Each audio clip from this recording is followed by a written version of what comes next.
En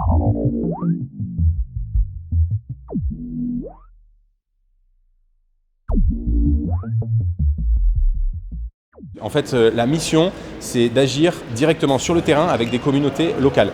On les implique dans des programmes de terrain, de protection de zones, transplantation de coraux, restauration de récifs.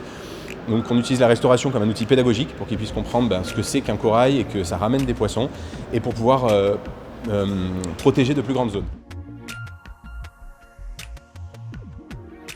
On a 3 axes dans l'association, donc la conservation active de terrain en impliquant les pêcheurs, la sensibilisation du grand public partout dans le monde, parce qu'il n'y a pas que des problématiques locales, il y a aussi des problématiques globales, le réchauffement climatique.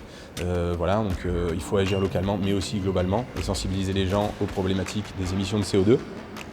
Et le 3e axe, c'est la participation aux recherches scientifiques pour pouvoir mieux comprendre comment fonctionnent les récifs coralliens. C'est une exposition qui relate une histoire, l'histoire de pêcheurs et d'un récif corallien. Voilà, comme je l'ai expliqué, c'est vraiment l'histoire de notre association et de ces personnes qui dépendent directement du récif. Comme vous le verrez, on voit le récif qui est détruit et qui évolue en fait, et qui se régénère. On le voit sur la photo, l'évolution d'un récif, un récif qui a été pêché à la dynamite et un récif sain sur le parc national de Komodo.